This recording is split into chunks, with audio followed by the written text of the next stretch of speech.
కంచి కామకోటి పీఠం వారి శ్రీ చంద్రశేఖరేంద్ర సరస్వతి విశ్వ మహావిద్యాలయం ఇంటర్ మార్క్స్ ఆధారంగా స్కాలర్షిప్తో కూడిన అడ్మిషన్లు. ట్రిబుల్ ఆర్ సినిమా గురించి మాట్లాడకుండా నేను ఇంటర్వ్యూని పూర్తి చేయలేను. అది అసంపూర్తి అవుతుంది. అసంపూర్తి అవుద్ది. ఆ పాట మీరు రాస్తున్నప్పుడు ఆ సందర్భం మీకేం జెప్పారు? రాజమౌళి గారు పిలిచారు. హ్మ్. విజయేంద్ర ప్రసాద్ గారు ఉన్నారు. కీరవాణి గారు ఉన్నారు. రాజమౌళి గారు, రాఘవేంద్రరావు గారు, దాసనారాయణరావు గారు కలిపితే తయారైన ఒక అత్యంత మేధోవంతమైన సున్నిత హృదయంతో కలిసినటువంటి క్యారెక్టర్ రాజమౌళి గారిది. హ్మ్. ఫస్ట్ ఇది నేను చెప్పాలి. హ్మ్. ఎక్కడ హృదయాన్ని నొప్పించేటువంటి చూపు కూడా ఉండదు. ఎక్కడ మనల్ని తగ్గిస్తున్నాడు అన్నట్టుగా మనకు అసలు ఆలోచన కూడా రాదు. హ్మ్. సమానంగా వాళ్ళ తండ్రి గారిని ఎట్లా గౌరవించి కూర్చోబెడతారో అలా ఆయనకంటే వయసులో పెద్దోన్నే కదా సార్. కూర్చోబెట్టినారు. గౌరవ విషయం లోపల రాజమౌళి గారు కానీ, విజేంద్ర ప్రసాద్ గారు కానీ, కీరవాణి గారు కానీ వాళ్ళ యొక్క ఆ సంస్కారం శ్లాఘనీయం. హ్మ్. పిలిచారు. కానీ రాజమౌళి గారు చాలా ప్రతిభావంతుడు. ఏది చెప్పడు. హ్మ్. ఈవెన్ రామ్ చరణ్ కొడతాడని కూడా చెప్పలేదు రాజా. అవునా? ఆ! ఆ! ఆయన చేసే చమత్కారం చూడు. ఇంగ్లీషోళ్ళు కొడతారు. ఈయన తల వంచని అంటాడు. పూర్తిగా ఎన్టీఆర్ పాటనే జెప్పారు. ఆ! భీమ్ పాటే. ఇంగ్లీష్ వాళ్ళు కొడుతున్నారు. ఆ! నేను చచ్చినా లొంగను అంటున్నాడు. ఆ! ఏం రాస్తావు అన్నాడు. హ్మ్. డిస్కషన్ అయింది. డైరెక్టర్ ఆఫ్ పాయింట్‌లో రాయాలా? లేకపోతే ఇంకో విధంగా రాయాలా? అని అన్నప్పుడు ఇది డైరెక్టర్ ఆఫ్ పాయింట్ మీద రాయాలి కదా అన్నాడు. నేను ఒక చిన్న మార్పు చెప్పిన. ఆయన లిప్ ద్వారానే వస్తే ఎట్లా ఉంటది అన్నాను. హ్మ్. అంటే స్వోత్కర్ష అవుతదేమో అన్నాడు. నేను వీరుణ్ణి అంతే కదా! నేను లొంగను. నాది ఎవరెస్ట్ లాంటి శిఖరం, శిరస్సు అట్లా వస్తే స్వోత్కర్ష అవుద్దండి. నేను రాసినాక చూడండి అందులో స్వోత్కర్ష ఉండదు. బలిదానం ఉంటదని చెప్పా. హ్మ్. బలిదానానికి నిలబడినటువంటి ఒక మహోన్నత మానవతా సమిధా రూపం ఉంటుందని చెప్పా. హ్మ్. అయితే మీరు రాసి చూపెట్టండి అన్నాడు. హ్మ్. కిరవాణి గారు కూడా నా వైపే అన్నాడు. యెస్. మీరన్నాను కదా! మీరు రాసి తీసుకురండి. నిజంగా బావుంటే ఓకే. లేదనుకుంటే మనం చెప్పిన పద్ధతిలో పెడదాం. ఇప్పుడు 3 రకాలుంటది మిత్రమా. ఇప్పుడు తల వంచని రాజా అది అతడొక సూర్య తేజ అని నేను చెప్పినట్టు రాస్తాం పాఠం. కీర్తింపబడుతూ. ఆ! థర్డ్ పర్సన్ మీద థర్డ్ రాస్తాం. పర్సన్. అర్థమైందా? లేదా ఎవ్వరయ్యా నాని నాని నాని నానా అని రాస్తాం. ఎవరు నువ్వు మహారాజా ఏ తల్లి కన్న బిడ్డవో విజయ రామరాజా నేను చెప్తున్నాను మీ గురించి. హ్మ్. This is second person. తనే చెప్తున్నాడు. ఈ థర్డ్ పర్సన్ తనకు తాను చెప్పుకోవడం. హ్మ్. ఇందులో ఈ ప్రమాదం ఉంది. కత్తి అంచు మీద నడక లాంటిది. కొంచెం ఇటైనా కూడా సొంత డబ్బా కట్టుకున్నట్టుంటది. అవును. కదా! ఇది ఆ ప్రమాదమైనటువంటి నడక నేనే ఎంచుకున్నాను తప్ప వాళ్ళు చెప్పలా. హ్మ్. నేనే ఎంచుకున్నా. చెప్పి ఇట్లా నేను మీకు చేస్తానంటే ఒక 2, 3 ట్యూన్‌లలో చేయండి. నాకు అలవాటు కీరవాణి గారితోని. నువ్వు రాసేస్తావు గదా! నువ్వు పాడతావు గదా! అది చెయ్యి. తర్వాత నేను జూస్తానంటాడాయన. హ్మ్. హ్మ్. నేను ఆయనకు రాసిన అన్ని పాటలు నా ట్యూన్‌లో వినిపించినవే. ఓకే. ఆయన దాన్ని అద్భుతంగా మార్పు చేసినాడాయన. అది సత్యం. అప్పుడు నేను ఒక 3 రకాలుగా రాసుకెళ్ళిపోయా. ఇప్పుడు మీరు వినేది మూడో రకం. ఓకే. అప్పుడు వాళ్ళు ఈ ఈ ట్యూన్ ఇష్టపడ్డారు వాళ్ళు. కొమురం భీముడో కొమురం భీముడో కొర్రాసు నెగడోలే మండాలి కొడుకో అట్లా విషాదం ఉంది, ఆత్మవిశ్వాసం ఉంది, ఆశయం పట్ల అంకిత భావం ఉంది. ఈ మూడింటి పెనవేత్తోనే నేను ఒక్కొక్క అక్షరం రాసుకుంటూ పోయాను. అక్కడ ఎక్కడ మీకు సొంత డబ్బా అనిపిస్తుందా? అవును. లేదు. అనిపించదుగా. ఇది ఒక ప్రత్యేకమైన పద్ధతిలో నేను తీసుకెళ్ళాను నేను. రగరాగా సూరీడై రగలాలి కొడుకో ఇది తెలంగాణ ప్రజల్లో ఉన్నటువంటి మాట. ఇవ్వాళ దస్తే రేపటికి 2 హ్మ్. ఎందుకురా భయపడతావు? సస్తొకటి పుడితొకటి సస్తొకటి. ఎందుకురా భయపడతావు అని తనకు తానే అనుకుంటాడు. అట్లా అనుకున్న వాళ్ళే వీర తెలంగాణ నైజాం రాజు వ్యతిరేకంగా చేసిన పోరాటం లోపల కొంతమంది 4000 మంది వీరుల్ని గురించి మా నాన్న చెప్పినాడు. సార్. కాబట్టి ఆ వీరుని తలుచుకున్నాను నేను. కొమరం భీముడు అంతే. ఆ తర్వాత ఆయన చనిపోయినాడు గదా! హ్మ్. నైజాం రాజు చనిపోయినాడు. జల్, జమీన్, జంగల్‌తో చనిపోయినాడు గదా! చనిపోబోయేవాడు ఏం మాట్లాడతాడు? హ్మ్. అది సినిమాకు తెలీదు. అప్పుడు ఆ విషయం లేదు. కానీ నాకు తెలుసుగా. మీకు తెలుసు గదా! ఆ తర్వాత వచ్చి చచ్చిపోయినాడని. అదంతా ఇప్పుడు రాస్తున్నాం గాబట్టి, అప్పటి వ్యక్తిని మార్చి, ఒక అద్భుతమైనటువంటి ఒక చిచ్చును, ఒక కార్చిచ్చును ప్రేరణ. రగిలించిన అవును. కదా! అలాగే భూతల్లి చనుబాలు తాగానట్టేరో తాగానట్టేరో చర్మాములిచే దెబ్బకు అబ్బంటోగాల చిలికే రక్తము చూసి చెదిరితోగాల బుగులేసి కన్నీరు ఒలికి తోగాల భూతల్లి సనుబాలు తాగానట్టేరో తాగానట్టేరో. తెలంగాణలో ఒక పలుకుబడి ఉంది, అది రాయలసీమలో ఉందా ఉత్తరాంధ్రలో ఉందా నాకు తెలియదు. ఏదన్నా ఉంటే అన్న నేను నీకు మాటిస్తున్నా, ఇది నేను చేయకపోతే నేను మా అమ్మకు నేను పుట్టనట్టే అని అంటారు.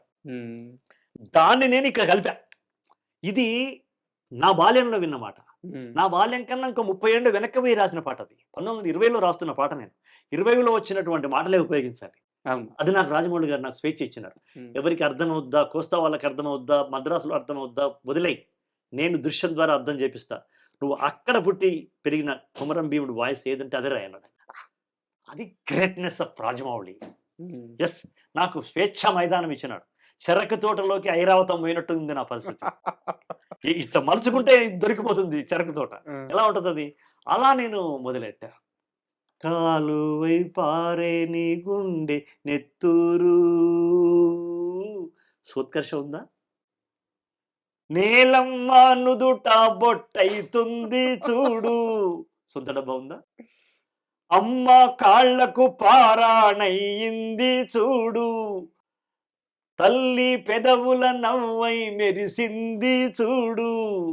లాఠీ తీసుకుని ముఖం మీద కొడితే ముఖం పగిలితే కూడా సంగపోళ్ళు ఎక్కడున్నావు అడుగుతున్నావురా, వాళ్ళు ఇక్కడ ఉన్నారా, నువ్వేమో గడ్డామని ఉన్నారా అని అడుగుతున్నావు, వాళ్ళు ఇక్కడ ఉన్నారా అని ముఖం మీద కొడితే నవ్వుకుంటూ చచ్చిపోయింది ఒక ఆవిడ. మా అమ్మ చెప్పింది, నవ్వుకుంటూ చచ్చినప్పుడు తెల్లగా ఉంటుంది నవ్వు, కానీ ఆమె ఎర్ర నవ్వింది. ఎందుకంటే పగిలిపోయి బ్లడ్తో వచ్చింది. ఎర్రని పళ్ళు బ్లడ్తో ఉండి ఆమె నవ్వుతూ చనిపోయింది. ఆ దృశ్యం నాకు గుర్తుంది. అందుకే తల్లి పెదవుల నవ్వై మెరిసింది చూడు, కొమురం భీముడో కొమురం భీముడో పుడమి తల్లికి జనమా అరణమిస్తివిరో. అరణము అంటే సొమ్ము కాదు, అరణము అంటే కరెన్సీ కాదు. అరణము అంటే ఏంది? ప్రాణం ఉండేటువంటి జీవాలను ఇస్తే అది అరణం అంటారు తెలంగాణ. అంటే బిడ్డెంబడి ఒక బర్రెనిస్తే, ఒక మేకనిస్తే, ఒక ఆవునిస్తే అది అరణం. ఎందుకు ఇస్తారు అరణము? బిడ్డ మా దగ్గర పెరిగి ఒంటరిగా వెళ్ళిపోతా ఉంది, మా జ్ఞాపకాలు వస్తాయి. తనతో పాటు పుట్టి పెరిగిన లేగదూడను ఎంబడి పంపిస్తే ఎప్పుడైనా దొడ్లో పోయినప్పుడు ఆ లేగదూడ చూడగానే చెల్లె యాదికి వస్తుంది, తల్లి యాదికి వస్తుంది, నా బిడ్డకు ఉపసమ్మతి అవుతుంది. తల్లిగారింటి లేగదూడ, తల్లిగారింటి మేకపిల్ల, తల్లిగారింటి కుక్కపిల్ల, ఏమైనా అనుకో, అది అమ్మ చూస్తే మా బెంగ తీరుతుంది నా బిడ్డకని ఇచ్చినారు. అది అదొక గొప్ప సంప్రదాయం. ఆ సంప్రదాయాన్ని నేను ఇక్కడ పెట్టా. పుడమి తల్లికి జన్మని ఆనందించిన ఎందుకన్నాము? ఆయన తర్వాత చచ్చిపోతాడన్న సంగతి నాకు తెలుసు కాబట్టి. నేను 2023లో రాస్తున్నాను పాట. So I know what happened about the Komaram భీముడు. చరిత్ర తెలిసిన వాడిని కాబట్టి ఆ చరిత్రను రాస్తూ ఎక్కడా సోత్కర్ష సొంత డబ్బా లేకుండా రాయాలి. నేనే జాగీర్దారుండరా, నే మత్స్యదారు, నే ధరను, నే భూస్, ఇది సొంత డబ్బా అవుతుంది. తేడా ఉంది చూసారా? చాలా సన్నడిగితే. కానీ ఇది సొంత డబ్బా కాదు. అది అహంకారం ఉంది, ఇది ప్రజల పట్ల మమకారం ఉంది. రాజమౌళి గారికి కడుపు నిండిపోయి ఉంటుంది. కడుపు నిండిపోయింది కాదు, ఒక్క అక్షరం కూడా మార్చలా. అయితే అప్పుడు నేను పుడమి తల్లికి అరణం ఇస్తాను రాయలా. అక్కడికి పోయిన తర్వాత లాస్ట్ ఇంకొక పంచ్ కలిసి ఇస్తావా అన్నాడు. అనగానే కీరవాణి గారు ఏం పర్లేదు అశోక్ తేజ గారు, రేపు రాయొచ్చు అన్నాడు. అంటే రాజమౌళి గారు అన్నారు, ఎందుకన్నా నువ్వు ఆయన రేపటికి వేస్తావు, రేపు మనం అమ్మాయి పాట రాయించేది ఉంది కదా, కొమ్మ ఉయ్యాల పాట. ఉయ్యాల అనేది అప్పుడు లేదు, అమ్మాయి పాట పాడించేది ఉంది కదా, మనం కాఫీ తాగే లోపల అయిపోతుంది, ఒకటే లైన్ కదా అన్నాడు ఆయన. నా మీద ఉన్న విశ్వాసాన్ని కాపాడుకోవాలని వాళ్ళు టీ తాగి రాకముందుకే నేనే వెళ్ళి వచ్చేసింది సార్ అన్నాను. చూసావా వచ్చేసిందంట. ఏందన్నాడు, ఇదంతా చెప్పి పుడమి తల్లికి జనమా హరణమిస్తివిరో కొమురం భీముడో, ఇది లాస్ట్ చేద్దాం. Wonderful. That's the story of. Sir, ఈ పాట మొత్తం సందర్భాన్ని రాజమౌళి గారు క్రియేట్ చేయడం, మీరు సాహిత్యం ఇవ్వడం, దాన్ని అద్భుతంగా కీరవాణి గారు మ్యూజిక్ చేయడం, మ్యూజిక్ చేయడం భైరవ బాగా పాడడం, ఇవన్నీ ఒక ఎత్తు సార్. మరి ఎన్టీఆర్ నటన అది అది మర్చిపోతే ఎట్లా? సార్ కెమెరా ఏడుంటది, ప్లేస్ మారదు, సీనరీ మారదు, మారదు, ఎక్కడ ఆంగికం చేయడానికి లేదు, కట్టేసి ఉంటాడు. కట్టేసి ఉంటాడు. ఏమైనా ఫేస్ చేసి పెట్టాలి. మీ పాటకి ఎంత న్యాయం చేశాడు? నా పాటను ఎవరెస్ట్ స్థాయికి వెళ్ళినవాడు ఎన్టీఆర్. బా. తారస్థాయికి తీసుకెళ్ళినవాడు రాజమౌళి. అద్భుత స్వరస్థాయికి తీసుకెళ్ళినవాడు కీరవాణి. అద్భుత గళ స్థాయిలో పాడినవాడు బిడ్డ చిరంజీవి భైరవ. అతనికి నేషనల్ అవార్డు వచ్చింది ఈ పాటకి. అవును. ఇది జరిగింది. కొన్ని సమకూరుతాయి రాజా, అది కలిసి పెట్టి కట్టేస్తే వచ్చేవి కావు, కొన్ని సమకూరుతాయి. ఇట్ హ్యాపెన్స్ అంటాం మనం. సార్ ఇది నేను చేశాను అనడం కరెక్ట్ కాదు. ఇది ఈ పాట నేను చేశాను, ఈ పాట నేను రాశాను కాదు. It happens by me, by them, by them. ఇది అట్లాగే ఒక రాముల మూడు అంతే. It's happens by them, by me. అలా ఇది మన ఒక్కరి కాదు. అసలు సినిమాలో ప్రొడక్టే ఒక్కరి సొత్తు కాదు. మేధావుల సమిష్టి హృదయంలోంచి వచ్చినటువంటి ఇదే సినిమా. ఆ సమిష్టి కలిసింది. ఇందులో అందరికీ సమస్థాయిలో సమభాగం ఉంది. కాబట్టి నేను ఈ క్రెడిట్ అందరిది కోరుకుంటాను. ఆ రోజు నేషనల్ అవార్డు వచ్చింది ఎట్లయితే అందరికీ ఇచ్చినానో, దీనికి కూడా అందరికీ ఇస్తాం. అసలు సినిమా అంటేనే అంత సినిమా అంటే కాగితంలో 25% ఉంటుంది రాసినప్పుడు, పాడితే 50% ఉంటుంది, దాన్ని మ్యూజిక్ చేస్తే 70% వస్తుంది, దాన్ని గాయకుడు పాడిస్తే 80% ఉంది, దాన్ని నటిస్తే 100% అవుతుంది, దాన్ని చిత్రీకరిస్తే 1000% అవుతుంది. That's the graphic cinema lyric. అది మనం ఎప్పుడు గుర్తెరిగి ఉండాలి. ఏదో అంతా మనదే. సక్సెస్ ఎప్పుడు మనిషిని వినయంగా మారుస్తుంది. చాలా మందిలో సక్సెస్, కొంతమందిలో తలబిరుస్థానం చేస్తూ అంటారు, హెడ్ స్ట్రాంగ్ అంటారు. కానీ నిజంగా సక్సెస్ యొక్క గొప్ప లక్షణం ఏంటంటే సక్సెస్ వినయాన్ని ఇస్తుంది. అవునబ్బా ఏదో అంట. కమల్ హాసన్ గారు జాతీయ అవార్డు వచ్చినప్పుడు ఏమన్నారు, నాకంటే శివాజీ గణేశన్ తక్కువని కాదు కదా నాకు నేషనల్ అవార్డు వచ్చింది, ఈ సినిమాకి అలా కుదిరింది కాబట్టి నాకు ఇచ్చినారు అన్నాడు. కమల్ హాసన్ ఎలా అంటే హూ ఇస్ ద సుధారా శక్తేజ. It's happens. స్టోరీ, నటుడు, దర్శకుడు, గాయకుడు, ప్రేక్షకుడు, ఇన్ని చేసి ప్రేక్షకుడు పట్టించుకోలేదనుకో, 3 రోజులకి సినిమా మాయమైందనుకో, ఏమవుతుంది? అట్లా ఎన్నిపోయినాయి.